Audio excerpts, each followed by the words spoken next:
Hey y'all, welcome back to my channel. If you're new here, my name is Brittany, and if this is your first time stumbling across one of my videos, I usually focus on fashion, beauty, luxury, lifestyle, fragrances, and pretty much whatever else I feel like talking about. So if that seems like something that you may be interested in, please think about clicking on that subscribe button if you enjoyed the content, of course. Also, if you're already a subscriber, go ahead and click on that notification bell. I tend to upload once or twice a week, which is on Sundays and Thursdays, so I don't want you to miss a thing. Okay, y'all, so today's video was intended to be a girl chat. I was gonna do this a couple months ago and try to get my friends together like I did on the last one because you guys really enjoyed that. But you know, it's the holiday season. Everyone's schedules are, you know, all over the place. So we're just gonna do a Q&A, kind of like an end of the year Q&A. So I'll include some of the advice questions that you guys previously asked and also the questions that you have for me personally. So if you are interested, then stick around. Okay, y'all, so the first question that I have here is, do you find it difficult meeting and dating successful Black men? I would say I find that dating is a challenge just in this day and age. Like in 2022, dating is a challenge. I don't find it difficult to meet successful Black men. There are tons of successful Black men. But do I like them? You know what I mean? So just because you find someone who is Black and successful, it doesn't mean that you guys are going to have a connection or, you know, be compatible and things like that. So that's a bit of a challenge. I find that dating is just, it's so different now, you know, and the older you get, I feel like the more difficult it becomes because, at least for me, I'll speak for myself, I am not outside like that, you know what I mean? I work from home, so it's like I'm not really out. The only times that I'm out is like if I go out to dinner with my friends or if we go out to a bar or something like that. So I don't like put myself in the position, I guess, to constantly meet people to date. But I have met a few people or a few guys, and it's been cute, but I'm intentional. Like, I don't just give anybody my time. You know what I mean? We can be friends or like we can like just hang out. But as far as like giving my like undivided attention to, I have to have a connection there. So yeah, it's a bit of a hassle, I would say, more for me, because how many times do you want to learn someone over and over and over again? But you have to put yourself in those spaces to meet these men. Like, you know, dating apps nowadays, like maybe social clubs or something like you can become a part of, that will put you in those spaces so that it's a little bit easier for you to meet men that you are attracted to, if that makes sense. The next question I have here is, what are your career and social media goals for 2023? I'll focus on social media because that's what, you know, we usually talk about on this channel. My social media goals for 2023 is just to become more consistent, kind of like I was like during the pandemic. 2021 was a rough year for me as far as like having a lot of loss close to me. 2022 has definitely been like a recoup, transition year for me. So 2023, I'm definitely claiming more balance and stability within myself. You know, you have to go through those like ups and downs, and I've definitely done that, and I'm in such a great space right now, at least today. You know, you take it day by day, but 2023 I definitely want to be more consistent and just a little bit more intentional with content. I definitely want to get more into I hate to even say it, you know, like the reels and the TikToks. Look, I'm always super late to the game. I'm not a tech savvy type of girl, okay? Like, I learned everything on my own.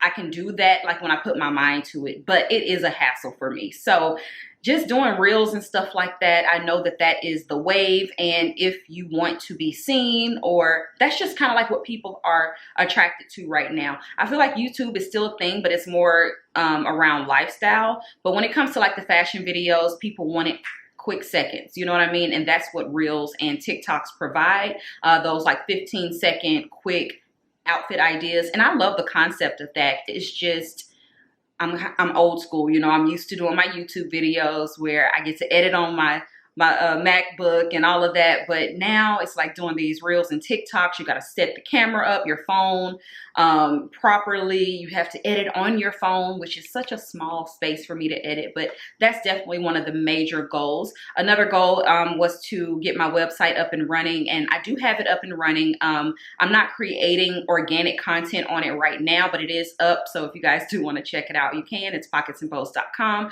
Right now, you'll just see it's just a house for my videos, because you don't know when these platforms will just vanish, you know, and you need a place to house your content. So I do plan to do a little bit more content on my website. It won't be how I used to blog back in like 2009, 10, like that, because I feel like, in my opinion, that era is kind of dead. I don't go to people's blogs at all, but I do feel that, again, it's good to have a place to house your content, because that's something that you own. You know what I mean? That's a place in this internet world that you own, and you can create whatever you want on it. So definitely going to jot down some ideas and figure out, you know, kind of what direction I want to go there. But yeah, those are a couple of my goals for social media 2023. The next question is, how do you feel about friends that always talk about going on vacation and planning things, but it never happens? That could be very annoying. I am one of those super dependable people. If you ask me to go somewhere, 9 times out of 10, I'm going to say yes. And that does not mean that I have nothing else to do. Like, I'm busy just like everyone else. But I don't know. I just feel like if my friends or if people ask me to do something, unless I really have like something that I have to do that's very strict and I can't move things around, 9 times out of 10, I'm going to say yes. Now, do I always get that? No, people are busy and I understand it. But you just have to, first of all, not take everything personally. You never know what someone else is going through. You never know what they're dealing with. But if you find that you're always giving in a situation and never receiving, think about why you are even putting yourself in that position to be treated that way. You have to respect yourself enough to just say, you know what, this is not a reciprocal relationship, and I choose not to be a part of it. No beef, no issue, just I want more. And if you're not able to give me more in the same way that I may be giving you, then maybe our friendship is not what I thought it was, you know? But again, if it's a real friend, I always say this, have the conversation. We are too old to just ghost people and leave our feelings within ourselves.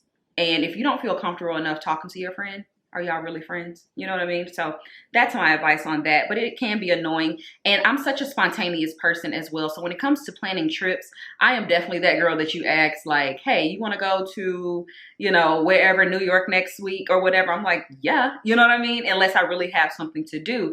I understand that not everyone is in that position, but also not one's brain can kind of like operate like that. Like if you're a super type A personality, you're probably like, like that's just too much for me, too overwhelming. But I love to be spontaneous. So it can be annoying when you are spontaneous like that, and when you do want to just kind of like get up and go and people are not, you know, ready to do that. But also align yourself with people who have that similar interest as you. People, you can have your friends that you literally just go on vacation with. You can have some of your best friends that you cannot go on vacation with. Okay, as we've seen with the Shanquilla situation. I don't think that they were really her friends, but just imagine some of your closest friends and then you get somewhere and it's that type of tension, you know? So yeah, just maybe find a different friend group that loves to travel and likes to do a lot of things, and then you don't have to worry about that. The next question is, what keeps you going even when you feel like you can't anymore? That's a really good question.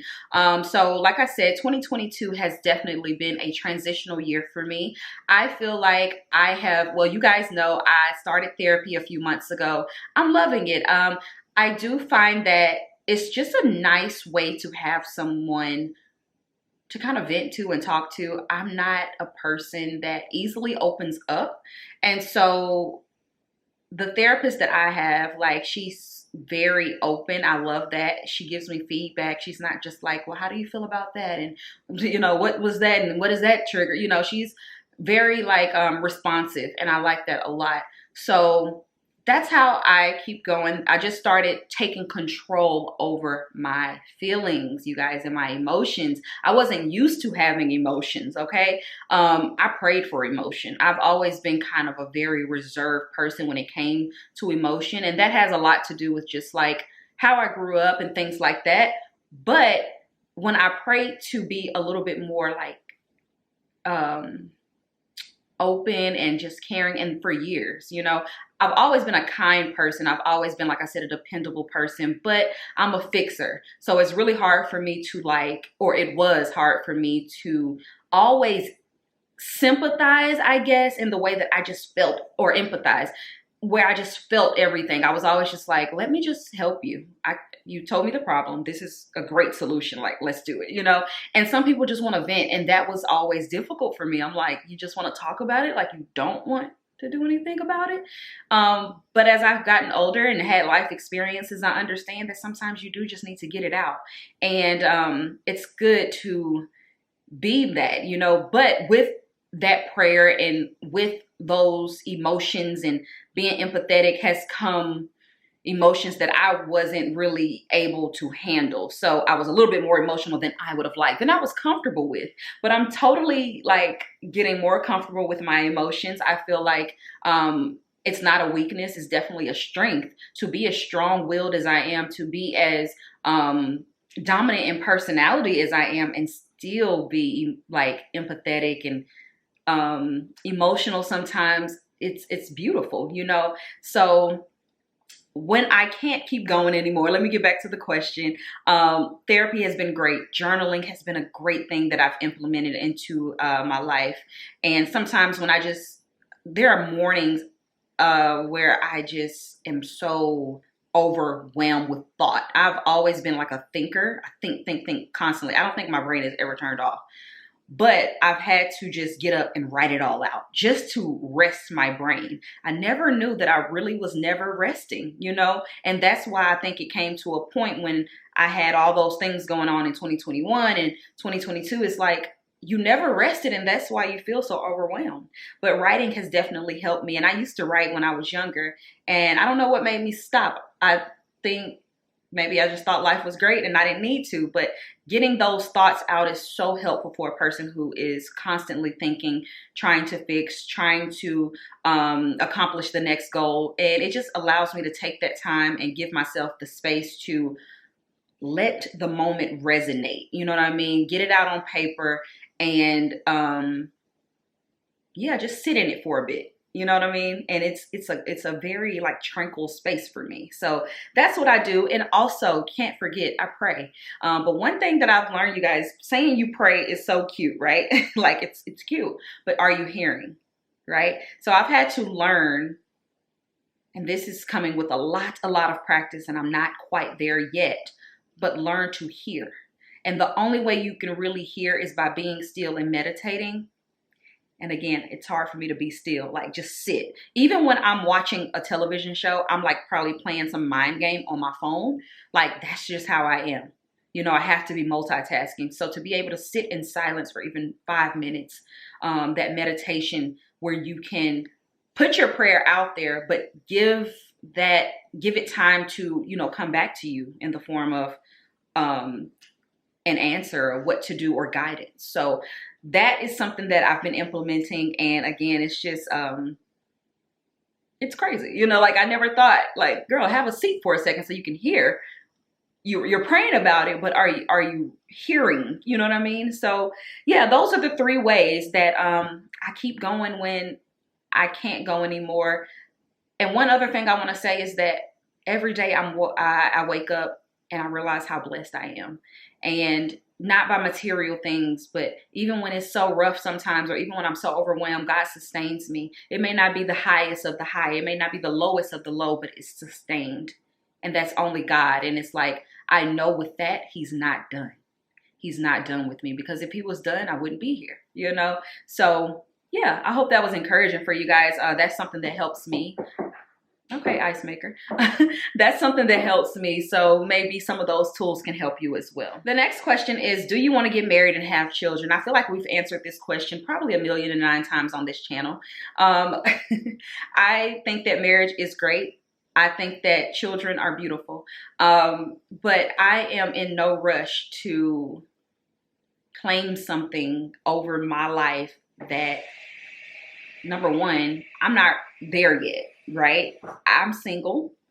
And so, yeah, marriage would be great. I love companionship and all of that. But I think that is such an ideology that society has placed on us. And I'm not saying I'm above that. Like, right, listen, I would love to be married one day. But it's not something that plagues me.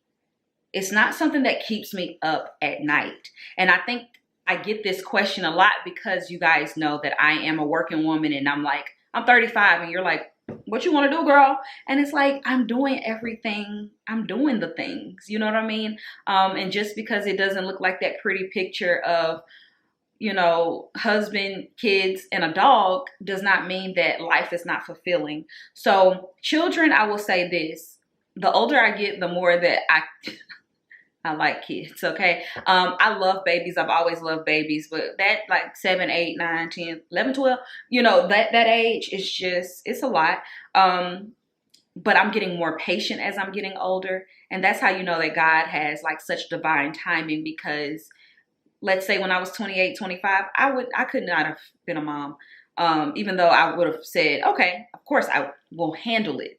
But for me, and I'm in a position to where I've waited a long enough time to where I can be intentional with my children. If I decide to have a child, if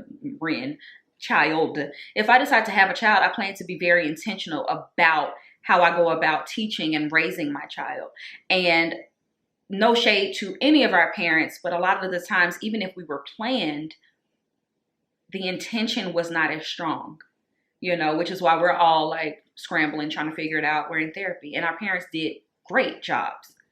But we're living in a different time. You know what I mean? And so you definitely, I'm definitely just in a position to where I can be more intentional, and I'm so grateful. So if I do decide to have a kid after marriage, because that is a goal of mine, if I do have children or if I have a child, it's going to be after marriage.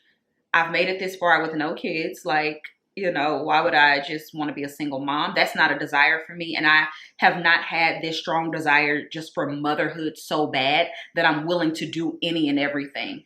The IVF thing, it wouldn't be something that I would necessarily go into. I feel like if it's meant for me, I'll have it. But I don't think that if I don't have children, that I'll regret it later on. But companionship, like I said, is super important to me. Doing life with a partner is like one of the most beautiful things in the world. And I also feel like me being a mom is also connected to having that great partner. So I hope that answers your question.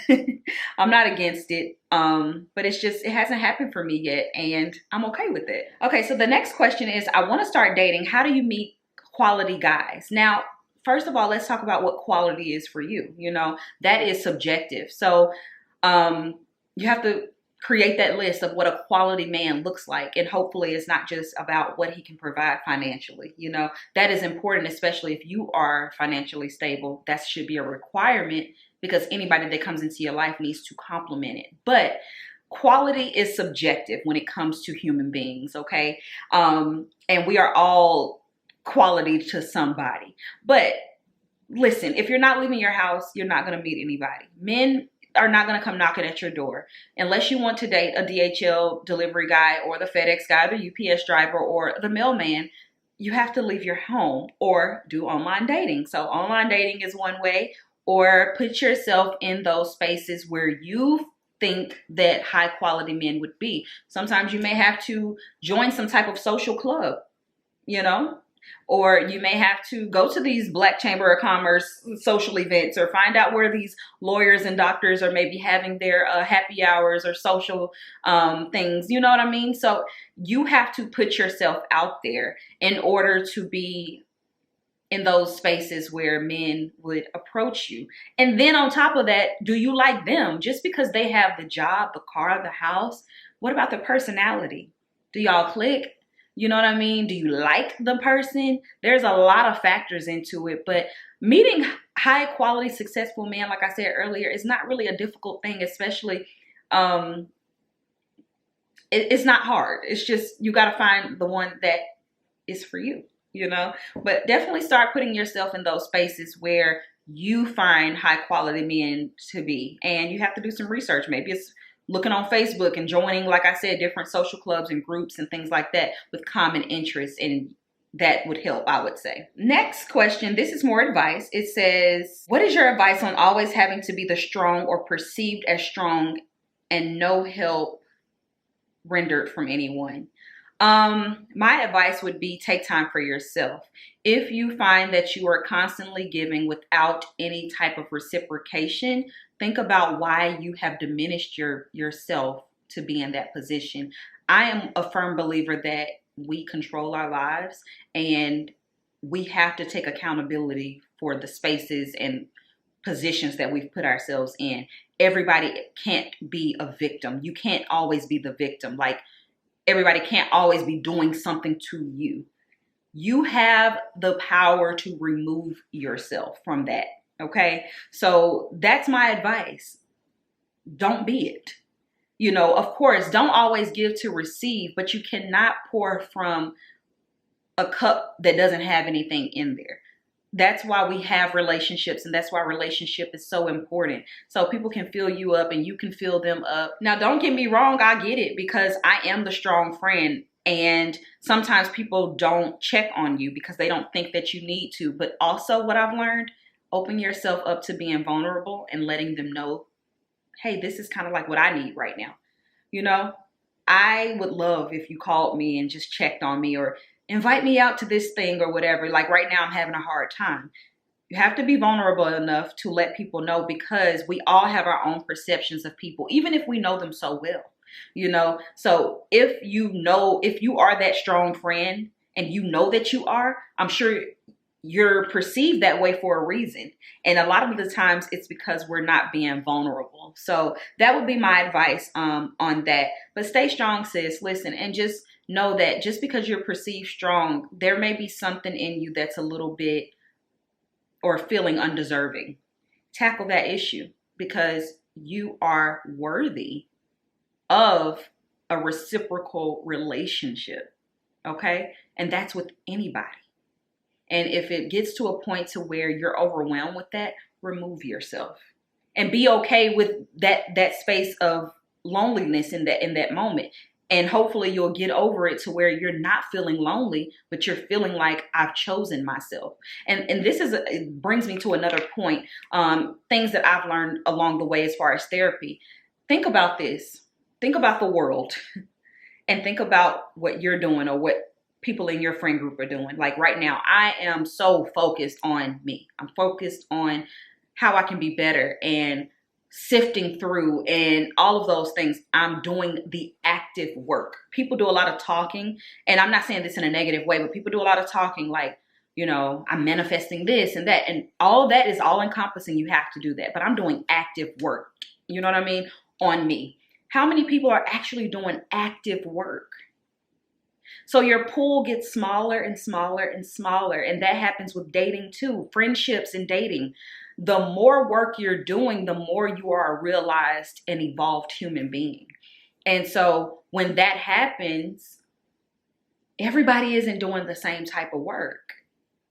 So you decided to level up into a higher self, a higher being, an evolved human, and everybody else, or not everybody, but other people may be so content with just living in ignorance is bliss, content with life is cool, you know what I mean? Not trying to figure out anything else. And so think about that. And hopefully that gives you a little bit more confidence to know where that loneliness may be coming from. Because when you're doing work and everybody else isn't doing work, they're not seeing that light. You know what I mean? So yeah, I know it's hard, but vulnerability is super important. But also self-worth. And just because you're confident doesn't mean that you're constantly feeling worthy. So again, try to tackle that part. Next question, how are you doing today emotionally? Love your channel. Thank you so much. I'm actually doing so good today. I feel good. I'm in a good space, you know, and I'm happy. Like at one point I was just like, what's happening? Right now I am in a space of, I'm proud. Like I am proud of the work that I'm willing to do. I'm not done, but I'm proud of what I'm willing to do.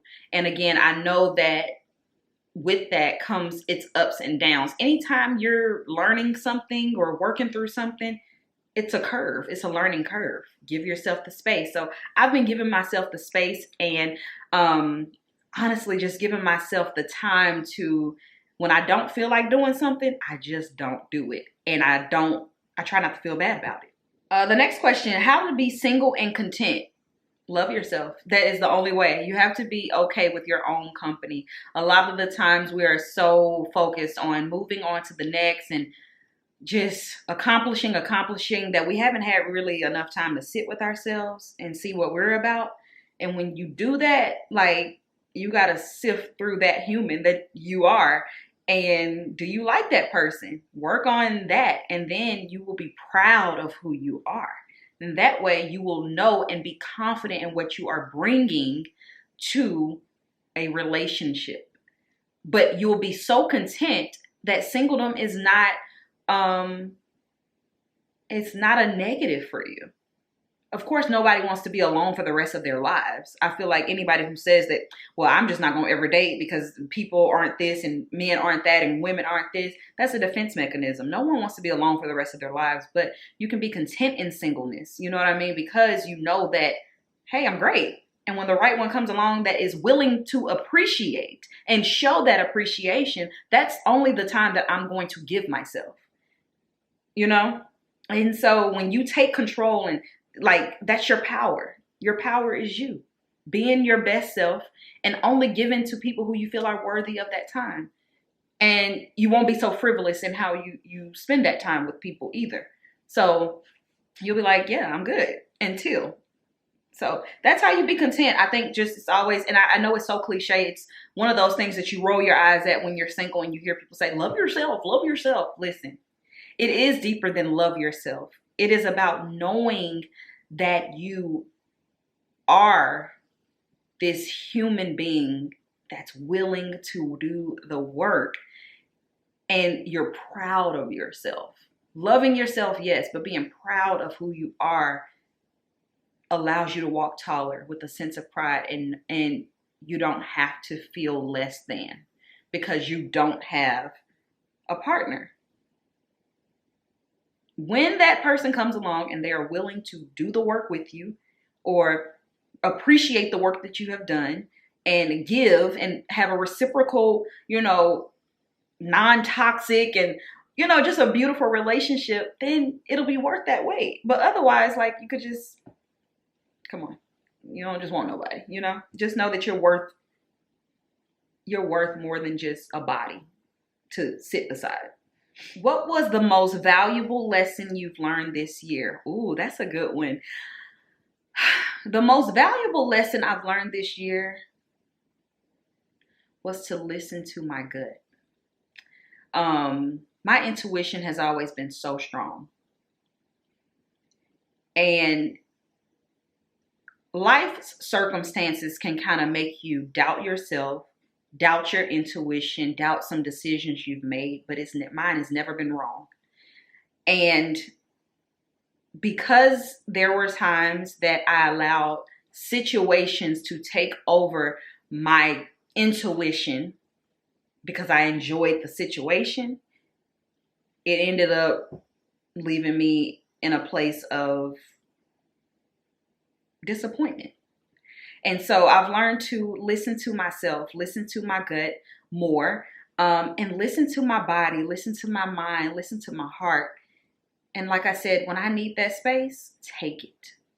I struggled with that for a very long time, and it's beautiful because I'm in the space now, but I just think, man, I wish I could have operated in this a little earlier, you know? But before, I didn't really have that overwhelming feeling. So maybe, you know, again, divine timing. But yeah, just listening to myself and allowing myself the space has been tremendous for me this year. This question got cut off, but it says, what do you say when people question you as a Black woman owning luxury pieces? And I guess you said if they don't, I don't know, that last part got cut off. I don't say anything. People who question, I find it to be odd. I don't question anybody because of what they have, whether it's luxury, Target, Goodwill. You know, I don't care. But I find that when people are questioning Black women because of the luxury items they have, it's because in some weird way, they don't feel that we deserve it. And to me, that is just something that is so much deeper than me, and it has nothing to do with me because I don't have that thought for myself or any other Black woman. But I think that it's kind of embedded in society that because you're Black, you don't deserve. And that is just so sick to me. But it obviously makes sense, which is why there's so much like turmoil in this world, because slave mentality, all these things, it's like we've been told we don't deserve. And please don't be Black and overweight and a woman. Oh my God, you definitely don't deserve luxury. You know what I mean? And I just think that it's more of a reflection of them than it ever is of me. So I don't say anything to that because I don't receive that personally. I'm sure people probably think it, but they ain't never told me about it. But I see it all over the internet of she only wants to wear this because it's a label, or why do you have to have an Hermes bag, or why do you have to get 3 Birkins, or, you know, all these things, all of these questions about someone else's life that's not harming you. I just find that to be weird. Just weird energy, and it's a projection, and it's a negative projection as well. Like, what's it to you, first of all? And second of all, it's deeper than that. Like I said, I just feel like when it comes to Black women, people don't feel like we deserve, and we have been showing that we deserve, and we will have. And I think that's a threat, even to our own Black women, even to other Black women. It's a threat because it's just like, wow, she's just gonna have it. She's going to have it all. She's going to do what she wants. She's going to have it all. And think about that. Anybody who has that type of confidence, not saying that luxury items bring confidence, but I'm just thinking about like the slave mentality when the Emancipation movie, and they're like, the guy said, can the house slave or whatever, she raised him, can she come have dinner with us? And the dad said, and then what? And then what? And then what? And the little boy didn't get it. And he said, first they eat our food, then they take our land, and then they take over. It's like we go from, that's such a crazy mindset, but that just shows you how rich they know that we are.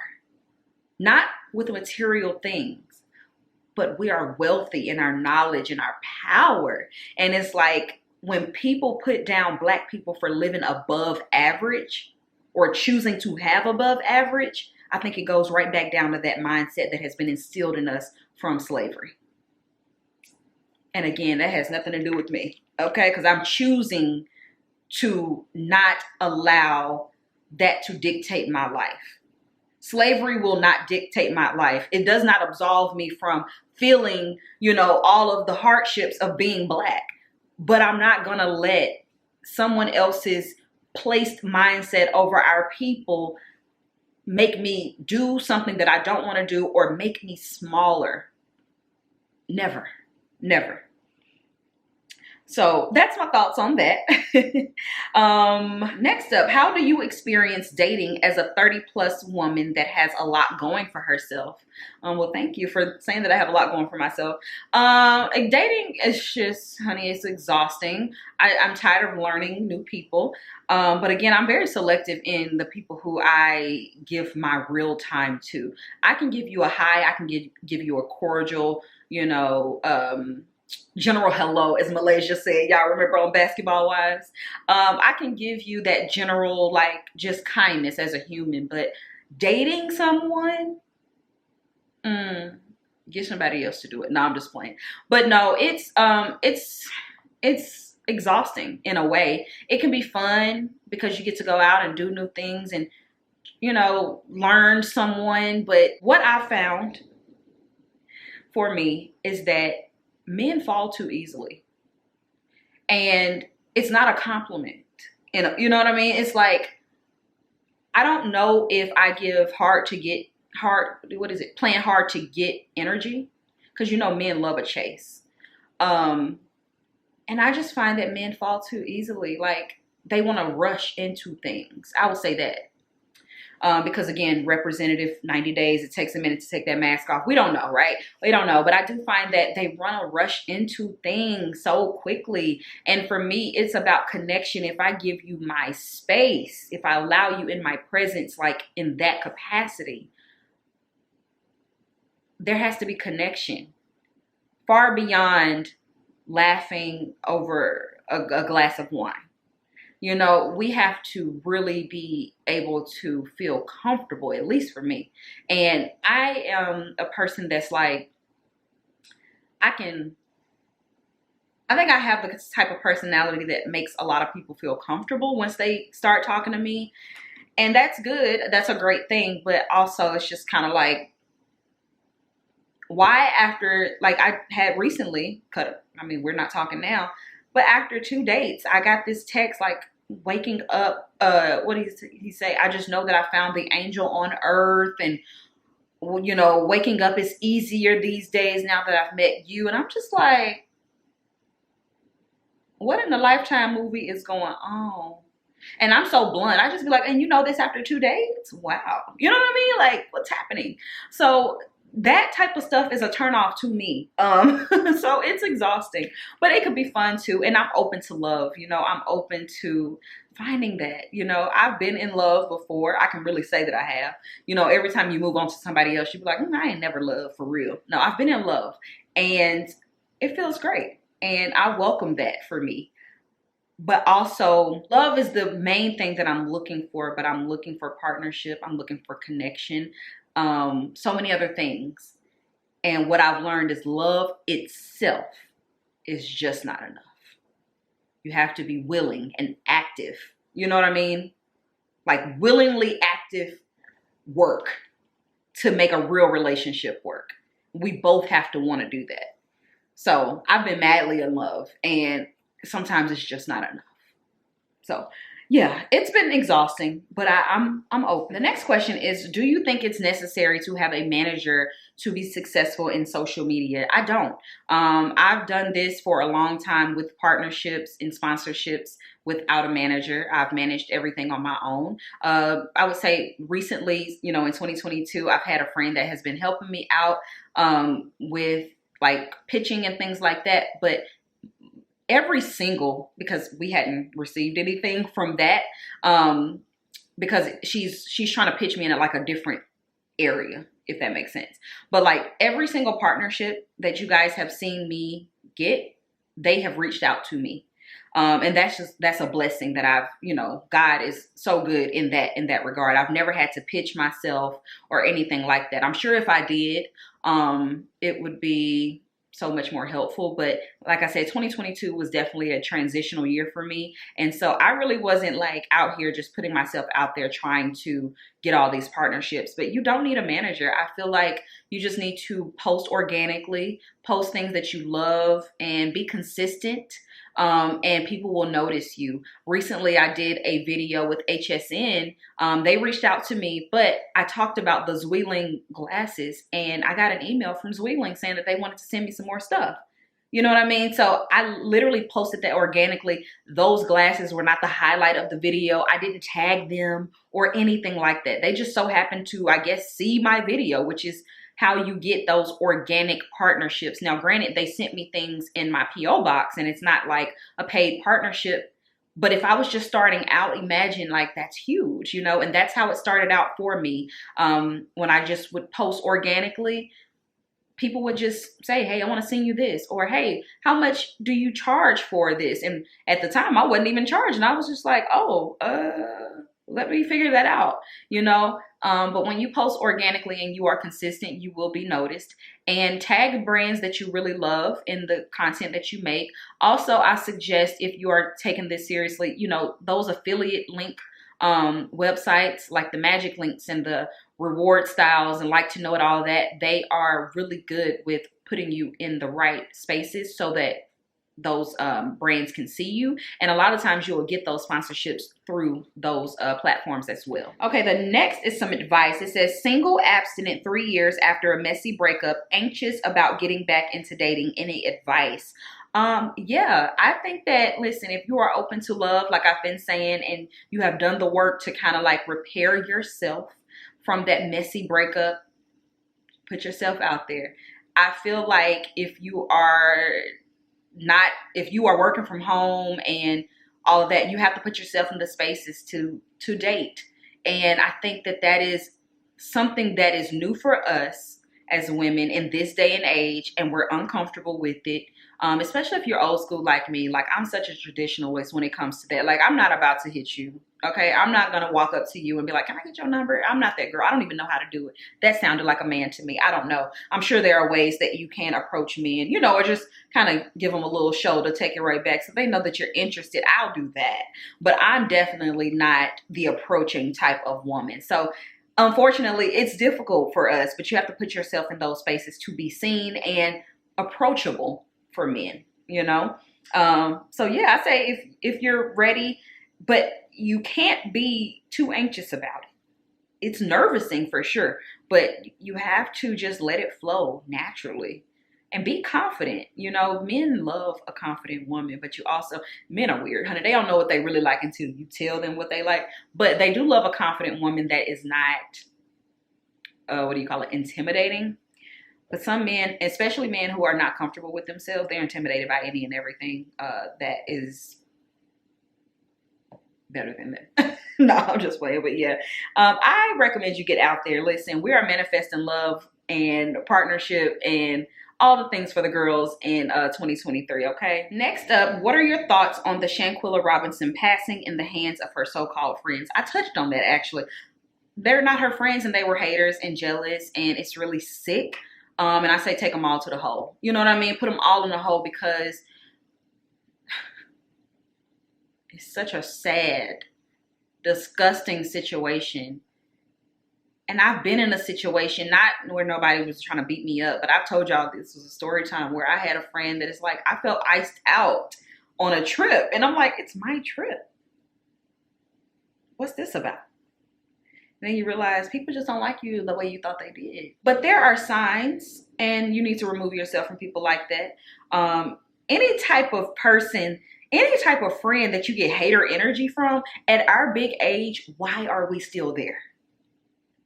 Now, I think they were in their 20s. You know, we've all been there, okay?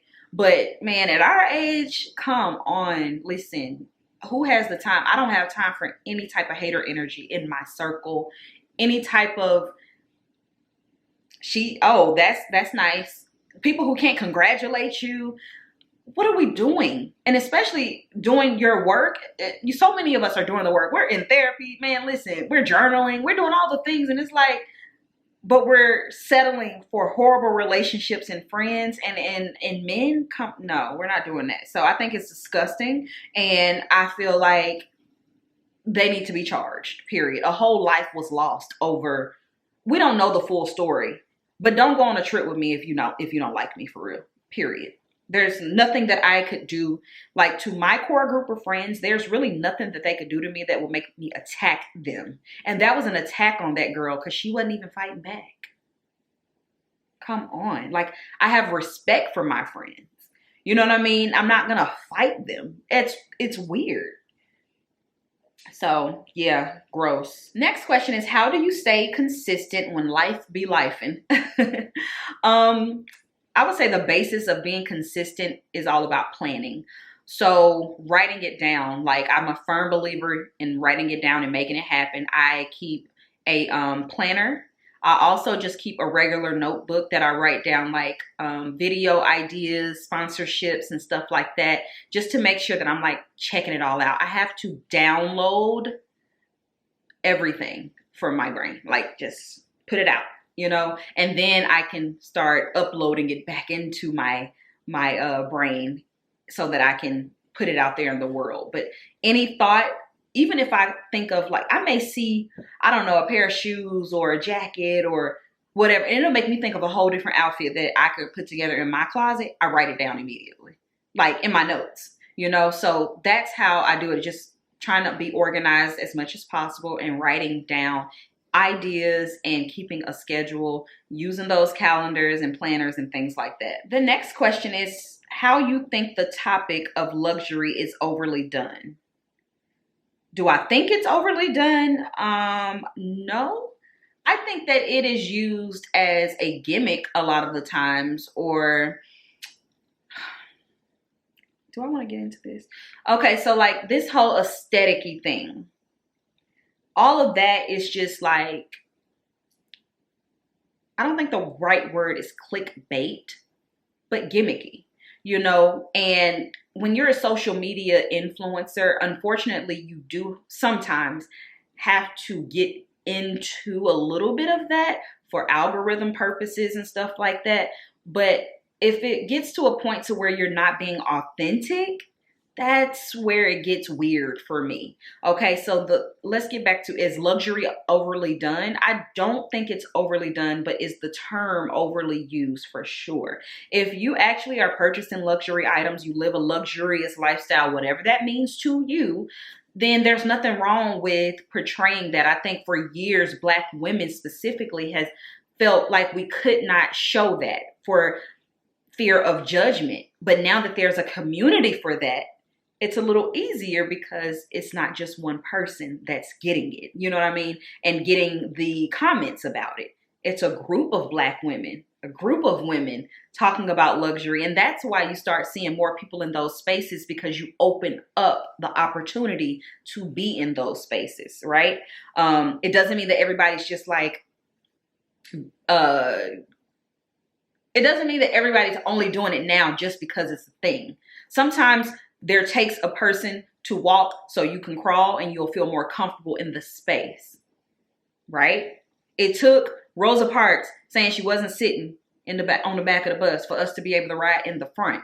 Now everybody wants to ride in the front. Yeah, because now we feel more comfortable. And even with the backlash that we may get, I feel a little bit more confident because she did. You know what I mean? And there's nothing wrong with being inspired and motivated by things like that. But these aesthetic things and it girl this and the clean girl aesthetic, like, I'm not an aesthetic-y girl, period. Like, I drink, and this is just a small example, I actually drink coffee. Like, I love coffee. But I see the coffee videos constantly, and it's just like, let's do the pretty pour. Let's buy all these gadgets to pour, and let's do this. A lot of people, some people like really live that life. I have a friend, we were just talking about aesthetics. She lives that type of life, but she doesn't record. And I'm like, girl, you would do so well in this space because she's so aesthetic. Like, she does everything very pretty and she takes her time. Like, a person who really drinks coffee does not take the time to pour their cream into a carafe or carafe, whatever you call the thing, to pour it in that, and then to like, come on, like, it's ridiculous sometimes, you know, but you do it for content, and that's fine too. Sometimes you would take a little bit more time and create content. Nothing wrong with it. But what's a clean girl? What is a clean girl aesthetic? I think that's just beyond. Now, I've seen the clean makeup. I like the look. It's not for me. Yeah, I like a glam look. But what I'm saying is, clean girl, like, and they talk about the hygiene and the minimalist look and wearing the clean, soft, floral, fresh fragrances. Like, being clean is just being clean. Like, you washed your body. That's when it gets to a different level for me. Like, I just feel like there's a lot of things that, you know, on the internet, is just created for the click and, you know, the wow factor. Making that an aesthetic that's when it gets weird to me. But no, I don't think that it's overly done. I think that the term is overly used. To get back to that, let me get off my tangent, y'all. The next question is, how do you do it all? Well, honestly, I think I talked about this. I just, listen, I take my time. I try. I do what I want to do. And I try to plan as much as possible. But more than anything, I just do it. And I say that to say that because there's so many people who dream, they have these amazing dreams, and I'm not that girl. This is why I'm getting to the no excuse part, right? I don't have these beautiful dreams of life and these great inventions and this amazing thing. Oh my gosh, these are grandiose ideas. I don't. But what I do have is drive and the get up and go, to just get up and get it done. And people lack both. I lack that huge dream that people have naturally, and some people who dream big they lack the ability to just get up and get it done. I have that ability.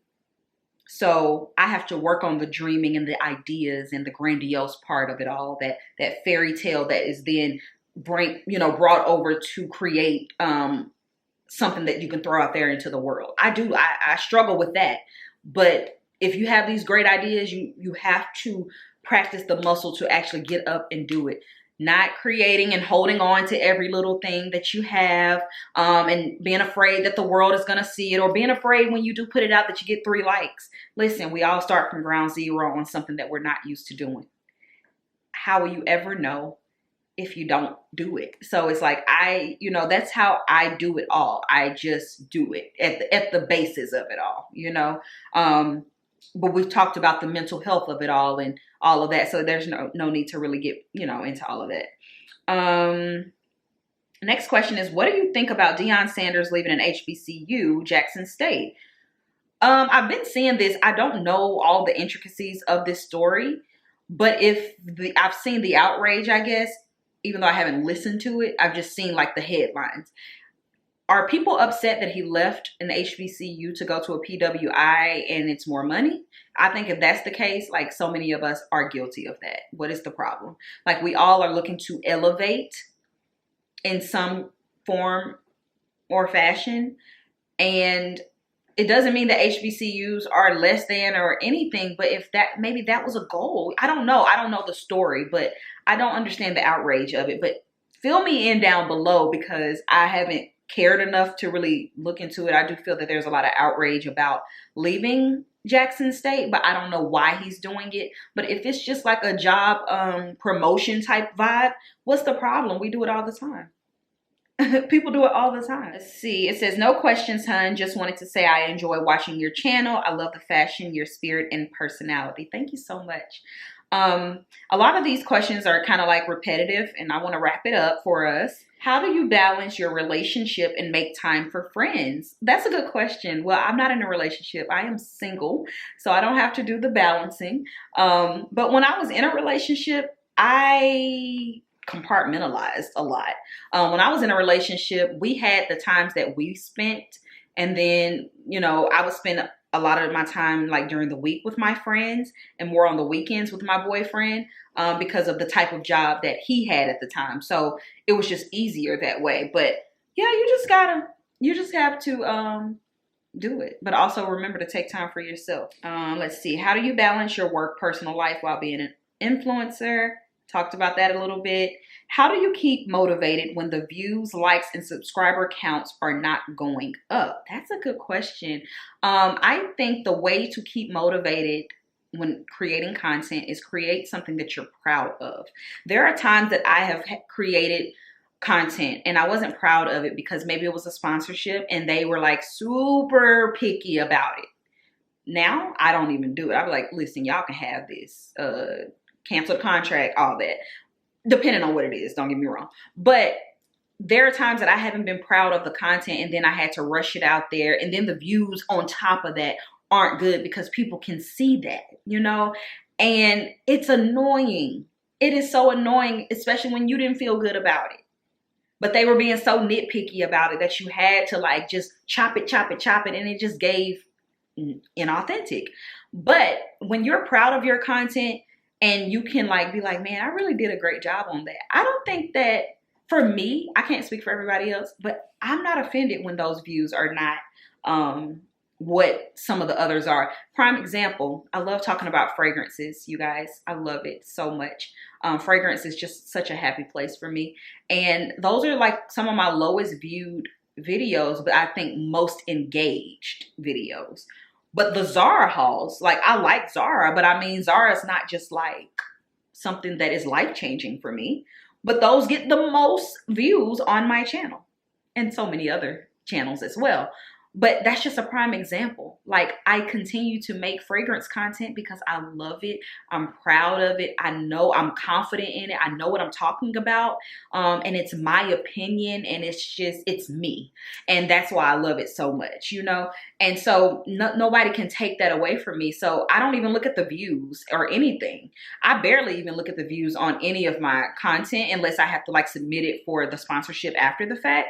But like, views, people are fickle. Some days they want to watch, some days they don't. And I'm the same way. I don't even watch YouTube anymore, y'all. This is just for real. I don't watch YouTube anymore. Every now and then, don't get me wrong. Like I'll watch like certain things, but I don't know. I'm just not in that space. And sometimes that's what happens. Like you get out of the mood to watch and you can't control other people. So always create something that you're proud of. Always create something that you're passionate about. And you won't feel that, hopefully, you won't feel so let down because you know that you can't control other people, but your people will find you. And think about the engagement on those channels. I mean, on those videos. You know, it may not be the views that you're used to, but what is the ratio of engagement?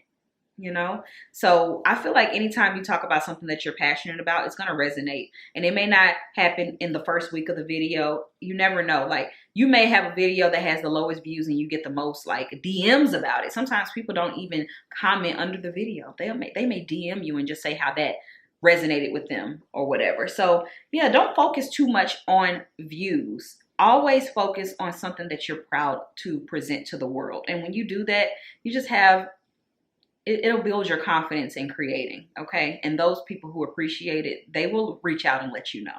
Next, let's do this as being the last question. I'll read off the others, but I think we've kind of talked about it. Boundaries in relationships and friendships. You have to set boundaries, people. Like your boundaries are not only for other people, it's for you. So you don't cross the line and get out of character. That's what boundaries are for me. I set boundaries so that I remain myself. You know what I mean? Like if I don't have that boundary and you have offended me or you crossed a boundary that I wasn't clear in, now I'm reacting and I don't want to be in that space. So boundaries, I say, are for me first, also for others to respect. And that comes with friendship and relationships. The last question is, how do you tell a friend that you think y'all are growing apart? I think simply by just having the conversation. I would say I would reach out to the friend, maybe have a little lunch or something like that and just be like, hey, I feel like we're not vibing like we usually do, or we don't hang like we usually do, or, you know, maybe our ideologies that seem a little bit off, or whatever the issue is. Just kind of bring it up and be like, how can I contribute to us, you know, kind of like getting back on the right track? How can I contribute, or what can I do to help us maybe get back to a space where we used to be? Or if you have grown in an area that you feel like maybe I'm lacking in, let me know. Like have that open dialogue so that you can know what the real issue is. First of all, why are we growing apart? Second of all, if they're not like trying to hear it, or if they're being rigid, some people don't like talking about stuff. Listen, at the end of the day, you just got to let it fall off. Because when you're putting forth that type of effort to communicate with a person, to have an honest, open dialogue, and they're not receptive, What's the reason? Like, what's the purpose of even keeping the friendship? You know, like, you're not even respecting me enough to give me the conversation. Think about that, the respect factor. So yeah, that's my advice on that. Y'all, this video is super long. I hope you guys enjoyed this like end of the year Q&A. I enjoyed sitting here talking to you guys. Thank you so much for an amazing 2022 and the way that you guys have really rallied around me, the DMs, the emails that I have received as far as just checking on me constantly. It's just something to be proud of. I'm so proud of the community that I've created and the space that I've created for Black women, for plus size women, for women who live life on their own terms. I'm so proud of it. And I just thank y'all for giving back to me. You know, 2022 has been interesting, but it has been so transitional and so much growth in the last couple of months. And even just answering these questions today, it really allows me to see how far I have come as well. So I'm just grateful for the space. I'm grateful that you guys value my opinion and my advice.